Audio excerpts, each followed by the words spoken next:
for your chain swinging, clang clang, and it costs a lot. Bitch, I'm always at the guala, yeah, and you are not badass beat. Keep on going till you hit the spot. Whoa, I'm a big. Konveksi Prima Kaldidu. Konveksi Prima Kaldidu merupakan konveksi yang terletak di Desa Pumpungan, RT 15 RW 3. Konveksi ini berdiri sejak tahun 2019 dan sampai sekarang masih berjalan dengan baik.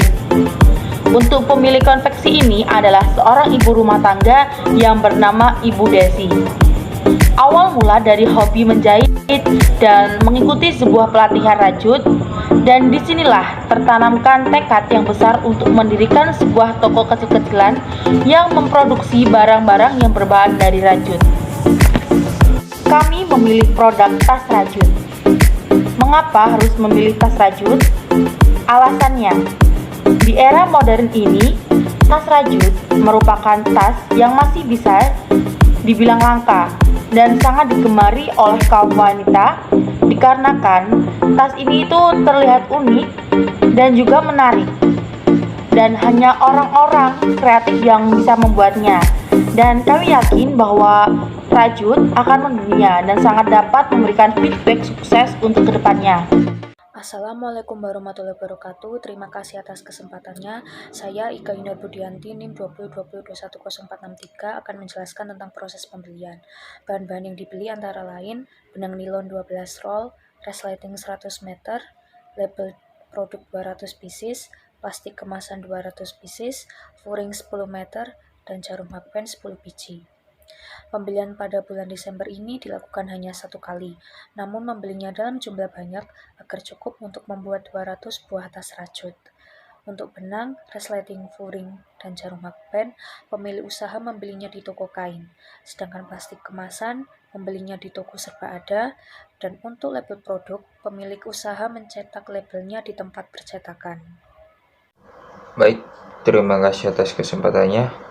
Saya Ramadan Rendiansyah Hermanto Yamko dengan NIM 2020-210-501. Di sini saya akan melanjutkan presentasi dari rekan saya. Yang selanjutnya adalah proses pengemasan. Nah, dalam proses pengemasan ini kita harus mengemas tas rajut semenarik mungkin dan serapi mungkin agar pembeli tertarik dan pembeli merasa senang karena kemasannya sangat rapi dan menarik. Jika kemasan tersebut tidak rapi dan tidak menarik, maka pembeli akan risih dan tidak tertarik untuk membelinya lagi. Contohnya, tas-tas zaman sekarang promosinya sangat bagus dengan packaging yang sangat rapi dan cara promosi yang sangat menarik pembeli. Yang selanjutnya, proses penjualan.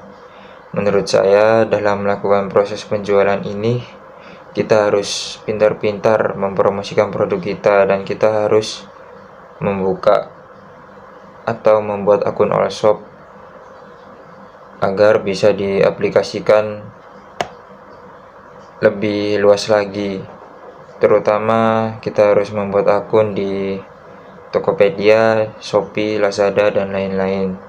Karena dengan kita membuat akun tersebut, kita bisa mengakses dan menjual barang dagangan kita seperti tas rajut dan lain-lain, dan dapat melakukan transaksi dengan mudah sehingga para konsumen dapat melakukan transaksi dengan mudah dan tidak takut akan penipuan dan sebagainya.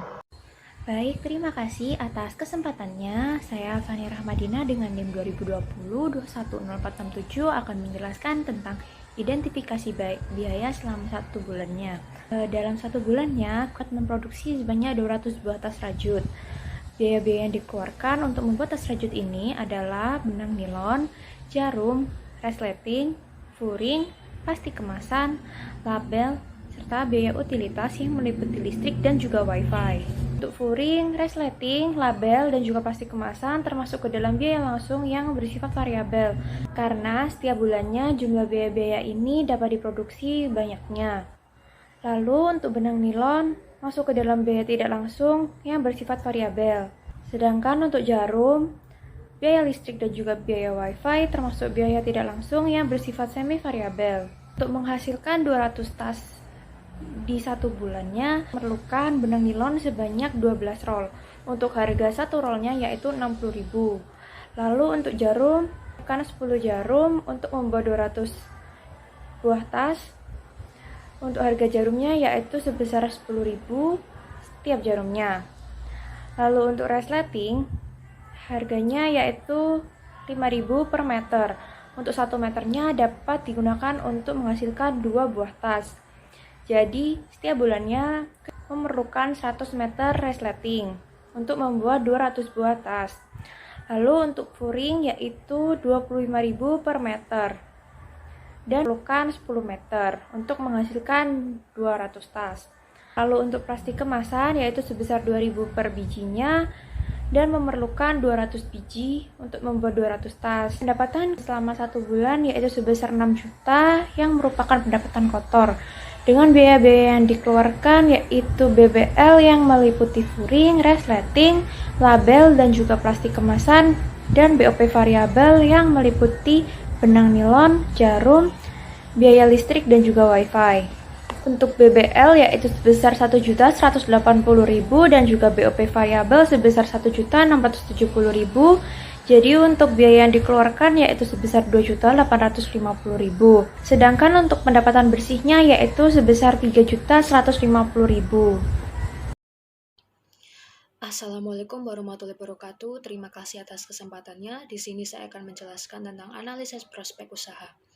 Prospek usaha seperti ini cukup menjanjikan karena menghasilkan keuntungan yang lumayan besar dengan modal yang lebih kecil. Target pasarnya pun juga luas karena mengingat tas rajut ini banyak dipesan sebagai souvenir untuk acara pernikahan ataupun acara yang lainnya. Selain itu, banyak anak muda yang menggunakan tas rajut seperti ini sebagai aksesoris. Karena penjualan produk ini masih di dalam kota, pemilik usaha dapat menjual serta mempromosikannya sampai keluar kota. Selain itu, proses penjualan produk ini masih menggunakan metode mulut ke mulut dan WhatsApp saja. Tetapi karena usaha ini menjanjikan, maka pemilik usaha dapat memanfaatkan sosial media dan marketplace untuk mempromosikan serta menjual produk. Pengemasan juga bisa dibuat lebih menarik, yang awalnya hanya menggunakan plastik kemasan, namun bisa diganti dengan kotak kardus yang diberi ornamen-ornamen atau pita yang mirip seperti hampers. Sekian penjelasan kelompok kami tentang survei usaha. Mohon maaf bila ada salah kata. Wassalamualaikum warahmatullahi wabarakatuh.